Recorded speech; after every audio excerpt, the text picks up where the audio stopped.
అందరికీ నమస్కారం అండి. Welcome to STP Astrologics. మనం ఈరోజు చూడబోయే టాపిక్ ఏమిటి అంటే పెళ్ళి ఎప్పుడు అవుతుందని తెలుసుకుందామండి. చెప్పడం కొంచెం అయితే కష్టమేనండి. నాకైతే కష్టమే అవుతుందండి. ఎందుకు సార్ పెళ్ళి ఎప్పుడు అవుతుంది చెప్పడానికి కష్టం అవుతుందంటే, మనకు కాలపురుష చక్రం ప్రకారంగా కలత్ర స్థానం అధిపతి అనేది శుక్రుడు సార్ వచ్చేసి. ఆ శుక్రుడు వచ్చేసి యొక్క లక్షణాలు అనేవి మారుతూ ఉంటాయి సార్. ఆ కాలంలో లేడీస్ అనేటవాళ్ళు పెళ్ళికి జాబ్ పోకోకుండా, జాబ్ లేకోకుండా ఉండాలి. ఇప్పుడు అందరూ జాబ్ పోతున్నారు సార్.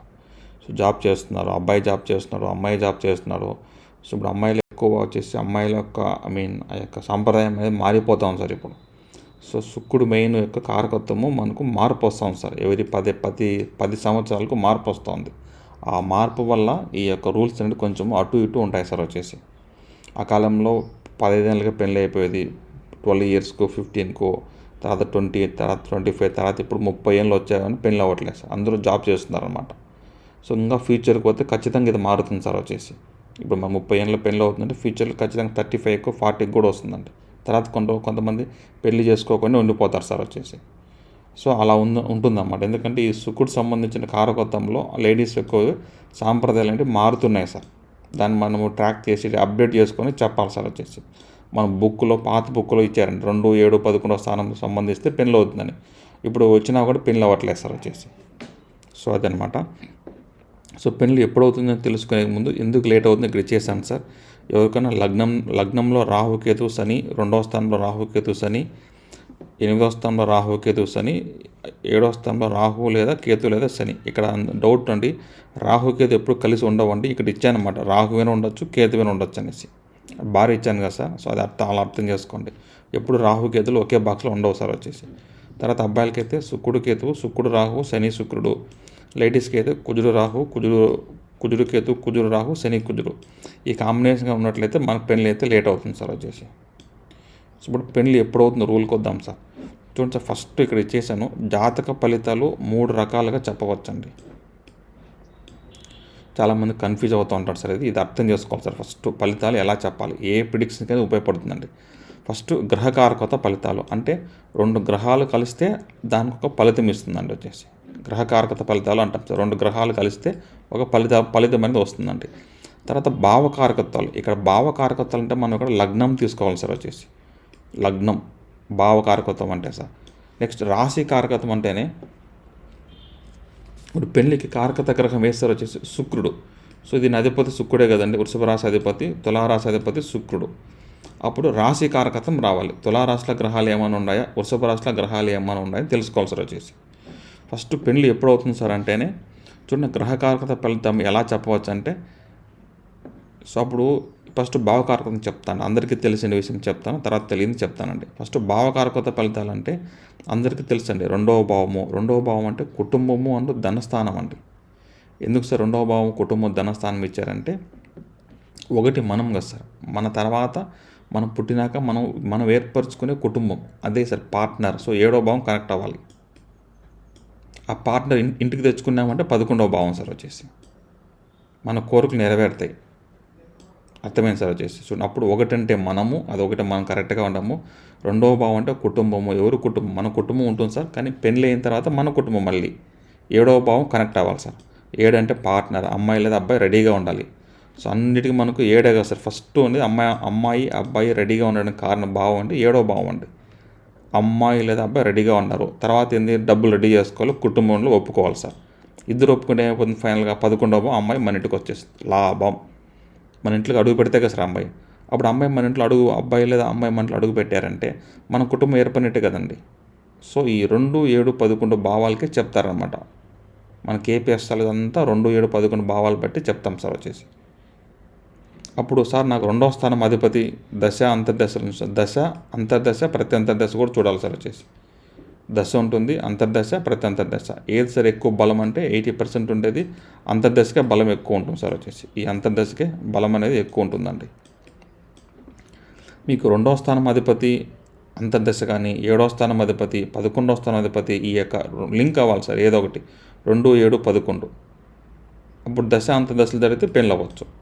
లేదు మనకు 2లో గ్రహాలు ఉండాలి సార్. 2వ భావంలో గ్రహాలు, 7వ భావంలో గ్రహాలు, 11వ భావంలో గ్రహాలు ఉండి వాటి యొక్క దశ అంతర్దశలు అంతర్దశలు జరిగినప్పుడు కూడా పెళ్ళి అవుతుంది సార్ వచ్చేసి. సో ఇన్ని పాయింట్స్ ఉన్నాయి సార్ వచ్చేసి భావకారకత ప్రకారంగా. ఇంకా సింపుల్గా కొంచెం చెప్పండి సార్ అంటే ఇది గ్రహకారకత్వం. ఇప్పుడు శుక్రుడు ఏ గ్రహంతో నా జాతకంలో కలవలేదంటే ఓకే సార్ పర్లేదు. అప్పుడు మనకు ఇక్కడ లగ్నంతో పని లేదు సార్. గ్రహకారకత్వం అంటేనే మనకు లగ్నముతో చేసే పని లేదండి. చూడండి సార్, శుక్ర అంతర్దశ మన ఏజ్ ఇంపార్టెంట్ అండి. శుక్ర అంతర్దశ జరిగిన వల్ల మనకు అక్కడ పెళ్ళి అనేది అవ్వచ్చండి. లేదా శుక్రుడితో కలిసి ఉన్న గ్రహాల యొక్క అంతర్దశ అండి. ఇప్పుడు కొంతమంది శుక్రుడు కేతు ఉండొచ్చు, శుక్రుడు రాహు ఉండొచ్చు, శని శుక్రుడు, శుక్రుడు కుజుడు, శుక్రుడు చంద్రుడు, శుక్రుడు బుధుడు, గురువు శుక్రుడు, ఇట్లా శుక్రుడు మీకు ఏదైనా గ్రహాలతో కలిసి ఉంటే మిగతా గ్రహాల యొక్క అంతర్దశలో కూడా మనకు పెళ్ళి అవకాశం ఎక్కువ ఉంటుంది సార్ వచ్చేసి. ఇది గ్రహకారకత ఫలితం. ఈ గ్రహకారకత్వానికి లగ్నంతో పని లేదండి. ఆ కారకత్వము ఆ ఫలితం ఇస్తుంది అనమాట. మూడో జున్సరంగా సింపుల్గా ఉంది. రాశి కారకత్వం అంటేనే మీకు తులారాశిలోను వృషభ రాశిలో గ్రహాలు ఉన్నాయి చెక్ చేసుకోండి సార్ వచ్చేసి. తులారాశి కానీ వృషభ రాశిలో గ్రహాలు ఉన్నాయి చెక్ చేసుకోండి. అప్పుడు తులారాశిలో ఏదైనా ఒక గ్రహం ఉండి ఆ గ్రహం యొక్క అంతర్దశ జరిగినా కూడా మనకు పెళ్ళి అయ్యే అవకాశం ఎక్కువగా ఉంటుంది సార్ వచ్చేసి. ఇది 3 పాయింట్లు సార్ వచ్చేసి రాశి కారకత్వం. అప్పుడు మనకు ఏ గ్రహమైనా ఉండొచ్చండి తులారాశిలో. చంద్రుడు అవ్వచ్చు, శుక్రుడు అవ్వచ్చు, శని అవ్వచ్చు, గురువు అవ్వచ్చు, రాహుకేతు కూడా అవ్వచ్చండి. రాహుకేతులు ఉన్నా కూడా అట్లా పెళ్ళి అవుతాయి సార్ వచ్చేసి. ఏం సార్ అంటే రాహుకేతులు మనకు నచ్చినట్టు అవ్వదు సార్, అంతే సాటిస్ఫాక్షన్ ఉండదన్నమాట. ఇక్కడ చూడండి సార్, ఫస్ట్ ఇచ్చాను గ్రహకారకత ఫలితాలు అనేసి. ఇక్కడ చూడండి సార్, గ్రహకారకత ఫలితాలు. ఇప్పుడు శుక్రుడు ఏ లగ్నమైనా సరే, శుక్రుడు ఏ భావంలో ఉన్నా సరే, శుక్రుడు యొక్క అంతర్దశ జరిగినప్పుడు పెళ్ళి అయ్యే అవకాశం ఉంటుంది. కండిషన్ ఏంటి? Age important sir. ఆ ఏజ్లో చూడాలి సార్. నాకు 25లో శుక్రదశ వచ్చింది, 25లో వచ్చింది అంటే కష్టం కదండి. ఒకసారి వస్తే అది 10 ఏళ్ళ తర్వాత రాదులేండి. అప్పుడు గ్రహకారకత్వము శుక్రుడు యొక్క అంతర్దశ జరిగిందా, మనకి ఏజ్ 28 నుంచి 32 ఏళ్ళు ఉన్నాయా, 35 కావాలంటే తీసుకోండి సార్, లేట్ మ్యారేజ్ కాబట్టి. ఈ ఏజ్లో మనకు శుక్ర అంతర్దశ వస్తుందంటే అప్పుడు పెళ్ళి అవకాశం ఎక్కువగా ఉంటుంది సార్ మనకు. ఇదొకటి. నెక్స్ట్ ఇక్కడ చూడండి, ఇక్కడ నా జాతకంలో శుక్రుడు బుధుడు కలిసి ఉన్నాడు సార్, కానీ శుక్ర అంతర్దశ రాలేదు, కానీ బుధుడు యొక్క అంతర్దశ వచ్చింది. చూడండి సార్, దీంట్లో ఇక్కడ ఇచ్చాను, ఇక్కడ గుర్తుపెట్టుకోండి. బుధుడు యొక్క అంతర్దశ జరుగుతుంది. అప్పుడు బుధుడు యొక్క అంతర్దశలో కూడా పెళ్ళి అవ్వచ్చండి. శుక్రుడు మధ్య కాదు కదండి సార్ వచ్చేసి. శుక్రుడు బుధుడితో కలిసి ఉన్నాడు కాబట్టి ఈ బుధ గ్రహం కూడా మనకు పెళ్ళి అవకాశం ఎక్కువగా ఉంటుంది సార్ వచ్చేసి. అది గ్రహకారకత ఫలితాలు. నెక్స్ట్ భావకారకత చూడండి సార్, లగ్నం నుంచి 7లో గ్రహం ఉందనుకోండి, 7లో బుధుడు ఉన్నాడు, ఆ బుధుడు యొక్క అంతర్దశ జరిగినప్పుడు కూడా ఫలితం వస్తుంది సార్ వచ్చి. ఇక్కడ చూడండి సార్ వచ్చేసి లగ్నం ఇచ్చాను, 7వ స్థానాధిపతి శుక్రుడు, 7లో గ్రహం లేసారంటే 7వ స్థానాధిపతి శుక్ర అంతర్దశ జరిగినా కూడా మనకు పెళ్ళే అవకాశం ఉంటుంది సార్ వచ్చేసి. 7లో గ్రహం ఉన్న ఆ యొక్క అంతర్దశ 7వ స్థానాధిపతి యొక్క అంతర్దశ. నెక్స్ట్ రాశి కారకత్వం ఇచ్చాను చూడండి సార్. ఇక తులారాశిలో బుధుడు ఉన్నాడు, వృషభ రాశిలో బుధుడు ఉన్నాడు, తులారాశిలో కుజుడు ఉన్నారు సార్. అప్పుడు ఈ యొక్క బుధ యొక్క అంతర్దశ ఇక్కడ ఇచ్చాను చూడండి సార్. బుధ యొక్క అంతర్దశలో కూడా పెళ్ళి అవ్వచ్చు, కుజుడు యొక్క అంతర్దశలో కూడా పెళ్ళి అవ్వచ్చు అండి. ఇది మనకు రాశి కారకత్వం యొక్క ఫలితాలు సార్. వృషభ రాశిలో లేదా తులారాశిలో గ్రహాలు ఉండి ఆ గ్రహాల యొక్క అంతర్దశ అయినప్పుడు పెళ్ళి అవకాశం ఉంటుంది. బుధ అంతర్దశ, కుజ అంతర్దశ. సో ఇన్ని రూల్స్ ఉన్నాయి సార్ పెళ్ళికి వచ్చేసి మనకు. సో అందుకే కొంచెం కష్టం అనేట్టుగా అర్థం అండి.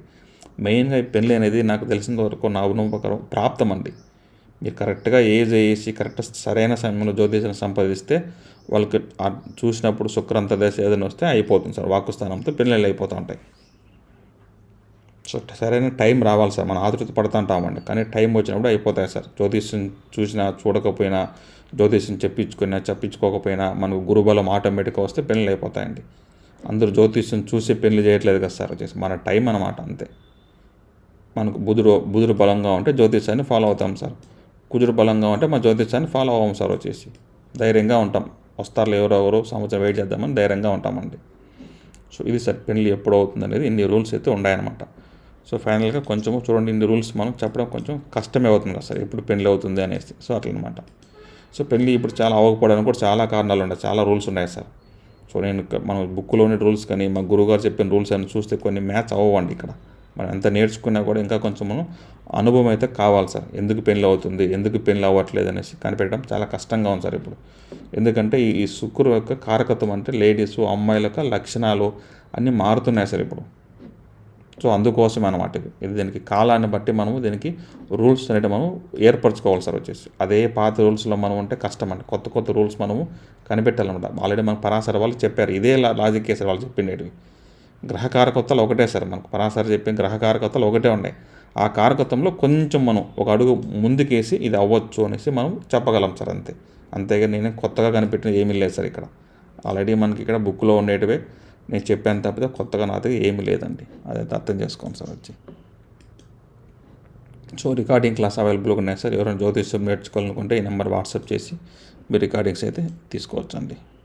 సో ఓకే అండి. So thank for watching this video అండి.